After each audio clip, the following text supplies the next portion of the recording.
শেখ হাসিনার নাম যত মুখে নেবেন তত সব। এ বাবুরে আমরা শেখ হাসিনার নাম যতবার মুখ হলো কেন ততবার আঙ্গুর বাংলাদেশে তুমি দৌড়াই দেয় বুঝছেন নি। ওই পরেরটুকু শোনেন। এ বাবুরে হরগিন হুনার সময় হইতো না বুঝছেন নি, শুধু ফুটকি টুটকি লাল করে আঙ্গুর বাংলাদেশ ছাড়াই দিব বুঝছেন নি। এখন ফরগিন হুনার সময় নেই। এরাই তো আমার থেকে বেশি ওয়াজ জানে। হ বাবুরে আন্নার তো বেশি ওয়াজ জানি দেখেন আঙ্গুর জঙ্গি কয়ে আঙ্গুর দৌড়াই দেয় বুঝছেন নি।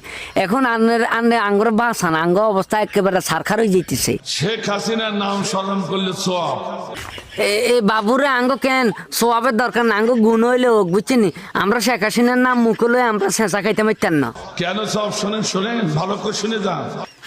এ বাবুরে আমরা বালা করে হইতে পারতাম না। তোমরা আল্লাহ দোয়াই হেতির ব্যাপার কেন কোনো ধরনের কোনো ওয়াজ করিয়ে না, হেলে আঙ্গ কেন গদি থাকতো না। হাজিবুল রহমান যারা আছেন, আমি 23 সালে ওয়াজ করেছি। এ বাবুরে 23 সালে ওয়াজ করছেন, অন কেন হুজুর সালে কি আঙ্গর কেন চেঁচা খাবার লাইনে